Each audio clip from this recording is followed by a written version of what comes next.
बहुत समय पहले रूम के राज्य में एक न्यायप्रिय और बुद्धिमान राजा राज करता था। उसके दरबार में कई बड़े बड़े विद्वान और पंडित मौजूद रहते थे। दूर दूर से लोग अपनी समस्याएं लेकर इस दरबार में आते थे और यहाँ न्याय पाते थे। एक दिन एक अजीब सा आदमी उस राज्य में आया। वो लंबा चोगा पहने हुए था और उसकी लंबी घनी दाढ़ी थी। उसके चेहरे पर घमंड साफ दिखाई देता था। वो खुद को दुनिया का सबसे बड़ा विद्वान समझता था। वो सीधे राजा के दरबार में पहुंचा और ऊंची आवाज में बोला, मैं दुनिया का सबसे बुद्धिमान आदमी हूं। अगर तुम्हारे दरबार का कोई विद्वान मेरे 3 सवालों के सही जवाब दे दे तो मैं अपनी हार मान लूंगा, लेकिन अगर कोई जवाब न दे पाया तो तुम सबको मेरा गुलाम बनना पड़ेगा। दरबार में सन्नाटा छा गया।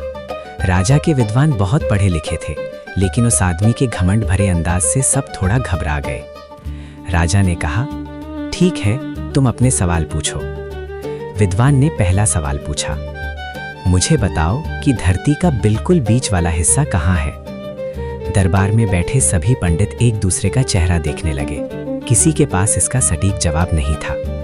फिर उसने दूसरा सवाल पूछा, आसमान में कुल कितने तारे हैं। ये सवाल सुनकर सब और भी परेशान हो गए। आखिर इतने सारे तारों की गिनती कौन कर सकता था। अब राजा भी चिंतित हो गया। उसे लगा कि कहीं ये घमंडी आदमी सच में पूरे दरबार को शर्मिंदा न कर दे।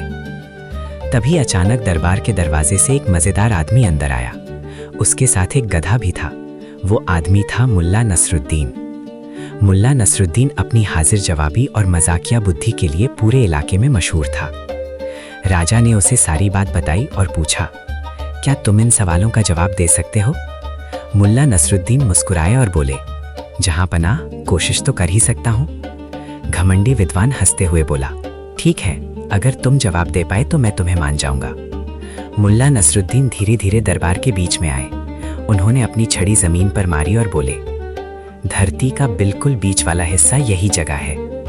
विद्वान ने तुरंत कहा, तुम ये कैसे साबित कर सकते हो। मुल्ला नसरुद्दीन मुस्कुराकर बोले, अगर तुम्हें शक है तो पूरी धरती नाप लो। अगर ये जगह बीच में ना निकले तो मुझे झूठा साबित कर देना।